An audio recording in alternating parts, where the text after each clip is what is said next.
Hello learners. Hi everybody. So the topic that we are going to do today is the laws of returns to scale. Now सबसे पहले हमें difference समझना है law of returns to a factor और law of returns to scale में. Now listen to this carefully. Short run में हमने पढ़ा है कि सिर्फ एक इनपुट चेंज होता है, right? And all the other inputs are fixed. That is why जब हम शॉर्ट रन में प्रोडक्शन को स्टडी करते हैं तब हम बोलते हैं laws of return to a factor, क्योंकि सिर्फ एक फैक्टर ऑफ प्रोडक्शन चेंज हो रहा है, सभी चेंज नहीं हो रहे हैं. That is why in short run we call it law of returns to a factor, right. Long run में as we have seen all the way factors are variable. Long run में हमारे सारे inputs change होते हैं. तो जब हम long run में प्रोडक्शन को स्टडी करते हैं तो हम बोलते हैं laws of return to a scale, because the entire scale of production, all the factors of production are now changing, right? So if we are studying the production behavior in the long run, we call it laws of return to a scale, right? Now let's understand this. Laws of return to scale हमें क्या बताता है? That if the producer is changing its input, if the producer is increasing the input, what is the change in the output? Output में कितना change आ रहा है अगर हम इनपुट्स को किसी प्रोपोर्शन से चेंज कर रहे हैं. That study is called law of returns to scale, right. It's very simple topic. Now there are 3 kinds of laws of return to scale. Number 1, law of increasing returns to scale, law of constant returns to scale, and law of decreasing returns to a scale. We will understand them one by one with the help of the graph. Number 1, laws of increasing returns to scale. अब increasing returns का क्या मतलब है कि मुझे returns ज़्यादा मिल रहे हैं. दैट मीन्स जितना मैंने इनपुट चेंज किया है आउटपुट में उससे ज़्यादा चेंज आया है. So increase in output is more than proportionate to the increase in the inputs. Increase in output is more than proportionate to the increase in the input. Let us see this with the help of a graph. For example here are 2 axes. X axis पे labour input है, Y axis पे capital input है. So पहले मेरा output produce हो रहा था 10, right, and I was using 1 unit of labour and 1 unit of capital. Let's say मैं अपने इनपुट्स को डबल कर देती हूँ, right. So now I am using 2 units of labour and 2 units of capital. मैंने अपना इनपुट क्या कर दिया, डबल कर दिया. सो अब मैंने देखा कि जब मैं 2 यूनिट्स ऑफ लेबर और 2 यूनिट्स ऑफ कैपिटल एम्प्लॉय कर रही हूँ then I am getting 25 units of output. Output double से ज़्यादा हुआ है, right. So we can see the increase in output is more than proportionate with the increase in input. इसे कहते हैं increasing returns to a scale.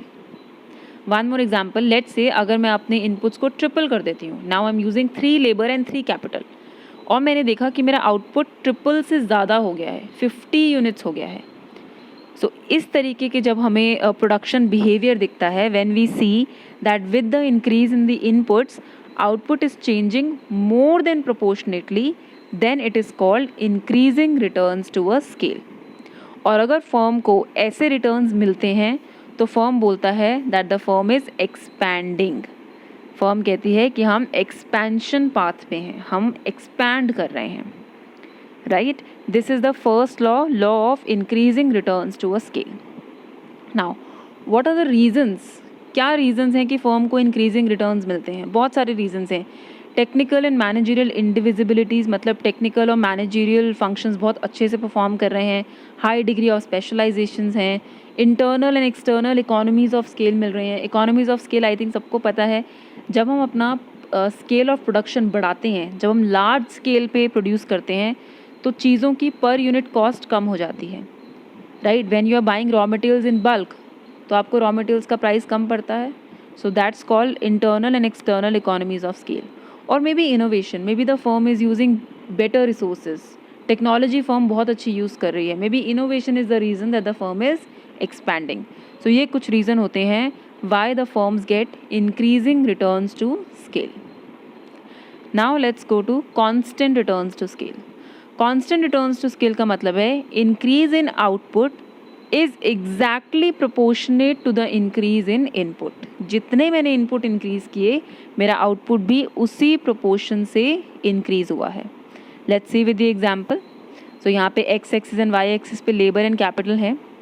Initially firm 10 units of output produce कर रही थी. For this the firm was using 1 unit of labour and 1 unit of capital. अब firm ने अपने inputs को डबल कर दिया. फर्म ने 2 यूनिट्स ऑफ लेबर और 2 यूनिट्स ऑफ कैपिटल एम्प्लॉय किए, तो फर्म का आउटपुट भी डबल ही हुआ है. Right, increase in output is exactly proportionate to the increase in inputs. So similarly if I triple it off, so मेरा आउटपुट भी ट्रिपल ही हो रहा है. So these are called constant returns to scale. और अगर फर्म इस path पे होती है तो फर्म उसे एक्सपेंशन पाथ नहीं कहती है, because it's not an expansion path. Firm इसे सिर्फ प्रोडक्ट लाइन्स कहती है कि हम इस लाइन पे ग्रो कर रहे हैं. राइट, और लास्ट हमारे पास आते हैं laws of decreasing returns to scale. Now this is also very simple to understand. Decreasing returns का मतलब है increase in output is less than proportionate to the increase in input. जितना मैंने इनपुट्स में इंक्रीज किया आउटपुट में उतना increase नहीं आया है. Then we call it decreasing returns to scale. Let's see. So first of all firm 10 units produce कर रही थी और 1 यूनिट ऑफ लेबर और 1 unit of capital the firm was employing. Firm ने अपने इनपुट्स को डबल कर दिया. Right, 2 units of labour and 2 units of capital. But अब फर्म ने देखा कि आउटपुट डबल से कम हुआ है. The output is 18 units. It is not doubled. So that way we can say the firm is getting decreasing returns to scale. Similarly अगर firm inputs को triple भी कर रही है और firm ने देखा कि हमारा output triple नहीं हुआ है, triple से कम है. Right, initially हमारा output था 10.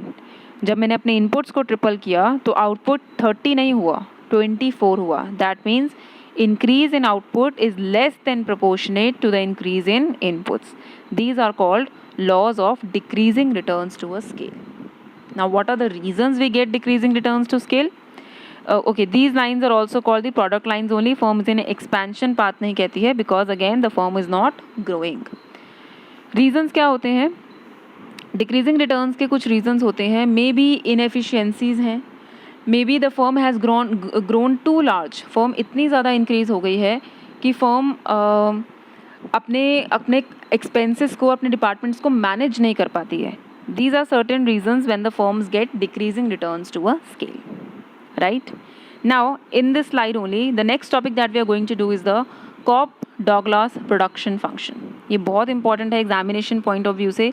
इस पे बहुत ज़्यादा comprehensive question नहीं आता, but yes, a basic introductory questions might come. So Cobb-Douglas production function basically इस तरीके का production function है. We just write it in a certain form. For example, let me show you. Cob-Douglas production function को इस फॉर्म में लिखा जाता है. Output, first of all I think all of you know production is a function of inputs. Output is a function of input. Right, output depend करता है input पे. इनपुट कितना होगा उतना ही हमारे पास आउटपुट मिलेगा. राइट, तो ये कॉब-डॉगलस प्रोडक्शन फंक्शन एक special form of production function है. इसको इस फॉर्म में लिखा जाता है. Q that is output is equal to A K to the power small a L to the power small b. So Cobb Douglas के अकॉर्डिंग प्रोडक्शन फंक्शन को अगर इस फॉर्म में लिखते हैं तो हमारे लिए प्रोडक्शन को स्टडी करना बहुत ईजी हो जाता है. I tell you how. First of all Cobb Douglas production function कहता है as you can see A K to the power small a L to the power small b. इसमें A capital A, small a और small b ये तीनों constants हैं. ये तीनों constants होते हैं, ये तीनों हमें दिए होते हैं. हम इसमें सिर्फ K और L की वैल्यू पुट करते हैं और हमें पता चल जाता है कि आउटपुट कितना आएगा. I show you some examples also later on. Cobb Douglas कहता है कि according to them this production function should be a constant returns production function. Constant return production function का मतलब है A plus B should be equal to 1. Let me explain this in the coming slide. Later slide में समझते हैं इसको. For example, सबसे पहली चीज़, हम इस प्रोडक्शन फंक्शन को क्यों यूज़ करते हैं? Because Cobb Douglas production function can be very simply converted into a log linear form. जैसे अभी ये पावर की फॉर्म में है, right, k to the power small a, l to the power small b, इसे बहुत ईजिली लीनियर फॉर्म में convert किया जा सकता है। लीनियर फॉर्म होता है जिसमें कोई पावर नहीं होती है। कैसे? अगर मैं इस फंक्शन पे log लगा दूँ, if I apply log function, तो हम इसे ईजिली लीनियर फॉर्म में कन्वर्ट कर सकते हैं। For that you should know how to apply the log function. ऐसे अप्लाई होता है log q के आगे log लग जाएगा, as simple. I think this is a basic formula. log A B का फार्मूला होता है log a plus log b, right. अगर दो नंबर्स मल्टीप्लाई हो रहे हैं और उन पे मैं log फंक्शन लगा दूँ तो वो एडिटिव हो जाते हैं, like log A B is equal to log a plus log b। तो यहाँ पे a, k और l तीनों मल्टीप्लाई हो रहे थे, a, k और l तीनों मल्टीप्लाई हो रहे थे। तो जब मैंने तीनों पे log लगाया तो वो बन गया log a plus log k plus log l, first thing. Second, अगर होता है log a to the power b, right, अगर कोई नंबर है a to the power b और मैं उसमें log लगा दूं तो जो पावर होती है वो आगे आ जाती है, ये बन जाता है b log a, राइट, वो बन जाता है b log a। सो जैसे k की पावर a थी, जब मैंने इस पे log लगाया तो ये बन जाएगा a log k। Similarly l की पावर था b, जब मैंने log फंक्शन लगाया तो वो बन गया b log l, right. This is how if we apply log function to the Cobb Douglas production function, तो हम उसको ईजिली log लीनियर फॉर्म में कन्वर्ट कर सकते हैं, और ये बहुत ही सिंपल वर्जन होता है। इसे यूज़ करना और इसे अप्लाई करना ईजी हो जाता है। देन कॉप-डॉगलस प्रोडक्शन फंक्शन हमें डिग्री ऑफ होमोजेनिटी भी बताता है। दैट मीन्स अगर a और b, रिमेंबर a और b क्या है, k और l की पावर्स हैं, अगर a और b को प्लस करते हैं तो हमें पता चल जाता है कि हमें किस तरीके के रिटर्न्स मिलेंगे। For example, if a plus B is equal to 1, अगर a प्लस बी को ऐड करके 1 आता है तो हमें पता चल जाएगा कि हमें कांस्टेंट रिटर्न्स टू स्केल मिलेंगे। अभी हमने पढ़ा है what are constant returns to scale, जितना इनपुट्स में इंक्रीज़ हुआ उतना ही आउटपुट में इंक्रीज़ हुआ। तो कॉप-डॉगलस प्रोडक्शन फंक्शन इसीलिए स्पेशल फंक्शन है, ये हमें रिटर्न्स टू स्केल भी स्टडी करने में हेल्प करता है। If a plus B is more than 1, अगर a प्लस बी 1 से ज़्यादा आता है तो हमें पता चल जाता है कि हमारे पास इंक्रीजिंग रिटर्न्स टू स्केल आएंगे। And similarly if a plus B is less than 1, so we can easily make out that we will get decreasing returns to scale. So Cobb Douglas production function also helps me explain the returns to scale phenomena. And one last thing about Cobb Douglas production function, ये कहता है कि अगर कोई भी input zero हो जाता है, that means if any input is zero इधर l और k, तो मेरा टोटल आउटपुट भी ज़ीरो हो जाएगा, right. This production function also tells कि अगर मैं कुछ भी एक इनपुट पे इन्वेस्ट नहीं कर रही हूँ, then my total production will become zero. So these were certain important features of production function.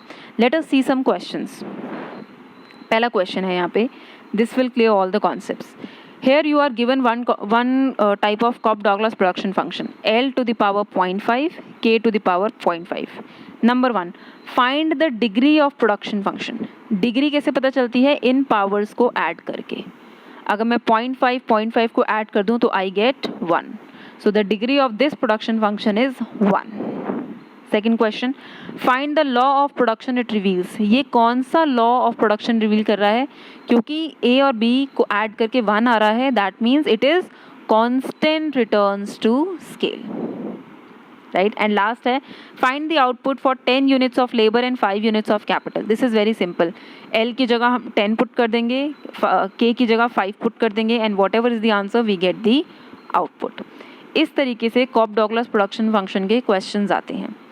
One more question I have over here. Here is again given a Cobb-Douglas production function k to the power 0.6, L to the power 0.4. First question, what kind of scale of production does this reveal? बहुत simple है. I know 0.6 plus 0.4 is 1. So this is constant returns to scale. Next question. Suppose the power of L is raised to 0.6. L की जो power जो 0.4 है अभी, अगर मैं उसे 0.6 कर दूँ तो रिटर्न्स ऑफ स्केल क्या होंगे? तो मेरे रिटर्न्स ऑफ स्केल हो जाएंगे k की है 0.6 प्लस l का भी 0.6 हम ऐड करेंगे और हमारे पास आ जाएगा 1.2 which is greater than 1. So now I will get increasing returns to scale, right?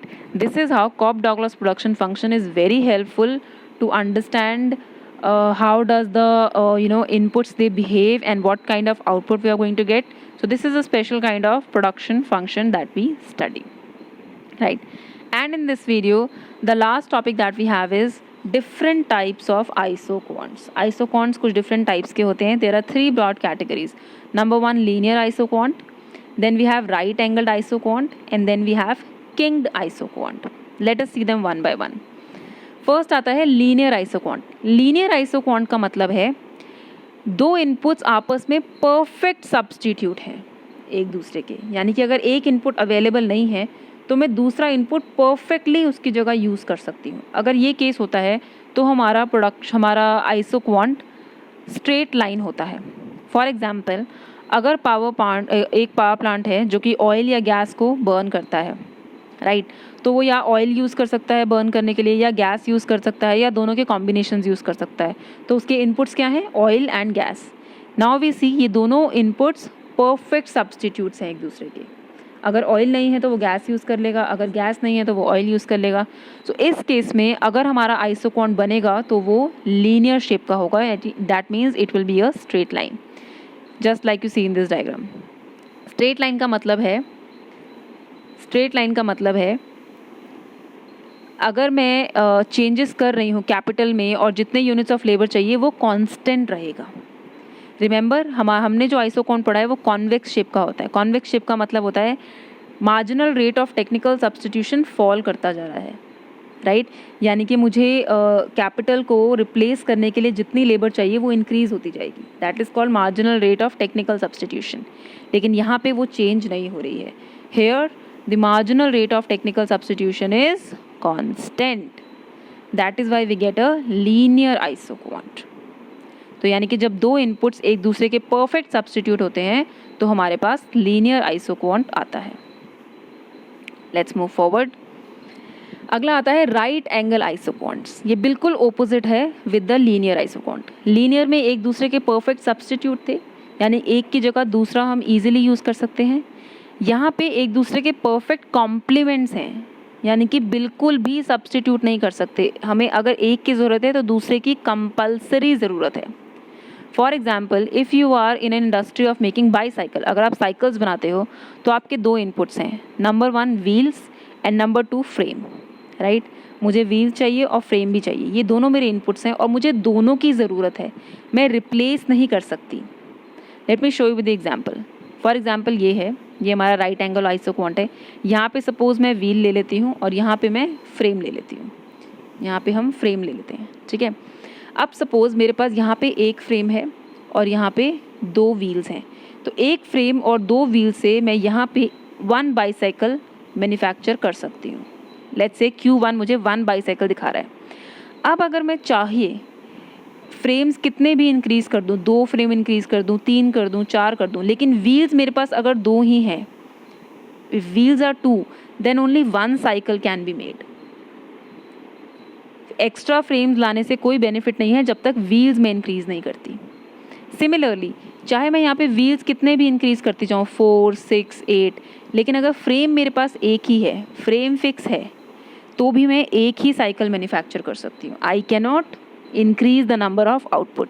That is Y इस केस में जब हमारे इनपुट्स एक दूसरे के परफेक्ट कॉम्प्लीमेंट्स होते हैं तब हमारा आइसोक्वांट राइट एंगल शेप का होता है. इन दोनों का स्टेडीली बढ़ना ज़रूरी है, तभी आउटपुट चेंज होगा, नहीं तो आउटपुट में चेंज नहीं आएगा. And this type of right angle isoquant is also called Leontief isoquant. ये नाम याद रखना है, इसे Leontief isoquant भी कहते हैं या input output isoquant भी कहते हैं. These are the different names given to the right angle isoquant. Very good. And the last we have is the kinged isoquant. Kinged isoquant actually ये रियल लाइफ isoquant है. Real life में isoquant ऐसा ही होता है. हमने अभी तक पढ़ा है कॉन्वेक्स शेप isoquant, राइट. हम लोगों ने पढ़ा है कॉन्वेक्स शेप का आइसोक्वांट, यानी कि हमारा आइसोक्वांट बिल्कुल ऐसे स्मूथ है. स्मूथ का मतलब है कि बहुत सारे इनफाइनाइट पॉइंट्स हैं जहाँ पे मैं लेबर और कैपिटल के कॉम्बिनेशंस को यूज़ कर सकती हूँ. बट प्रैक्टिकली ऐसा नहीं होता. प्रैक्टिकली में कुछ सर्टेन कॉम्बिनेशंस होते हैं जिन्हें हम यूज़ कर सकते हैं और उन्हीं को ज्वाइन करके हमारा आइसोक्वांट बनता है. So this is a real life isoquant. Just a minute. Yeah, so this is a real life isoquant. See, in reality there are some finite combinations. कुछ finite combinations ही होते हैं जिन्हें हम यूज़ कर सकते हैं और इन्हीं को ज्वाइन करके हमारा रियल लाइफ आइसोक्वांट बनता है. ये वाला आइसोक्वांट हमारा जो टिपिकल आइसोक्वांट है यानी कि जो कॉन्वेक्स आइसोक्वांट है उससे मिलता जुलता होता है. Let me show you. जैसे ये देखिए, रियल लाइफ में कुछ सर्टेन कॉम्बिनेशंस ही होंगे जो मैं यूज़ कर सकती हूँ. For example 11 units of y and 1 unit of x use कर सकते हैं. 8 units of y and 2 units of x use कर सकते हैं. 5 units of y and 4 units of x use कर सकते हैं. 3 units of y and 7 units of x use कर सकते हैं या 2 यूनिट्स ऑफ y और 10 यूनिट्स ऑफ x यूज़ कर सकते हैं. रियल लाइफ में मेरे पास ये 5 कॉम्बिनेशंस ही हैं जो मैं यूज़ कर सकती हूँ. तो जब मैं इनको ज्वाइन करूँगी तो ऐसे एक ब्रेक सा आइसोक्वांट बनेगा. किंक आएंगे इसमें, इसे हम कहते हैं किंक्ड आइसोक्वांट, राइट. जब हम थ्योरेटिकली पढ़ते हैं तो हम इसी आइसोक्वांट को स्मूथ शेप का दिखा देते हैं और हम कहते हैं कि कॉन्वेक्स शेप का आइसोक्वांट है. बट रियल लाइफ में it is a kinked shape isoquant, right. So these are the different types of isoquants. I hope you people have understood the topic. If you like the video, please give a thumbs up, share it with your friends, and tell me how did you like it in the comment section. Thank you so much, everybody.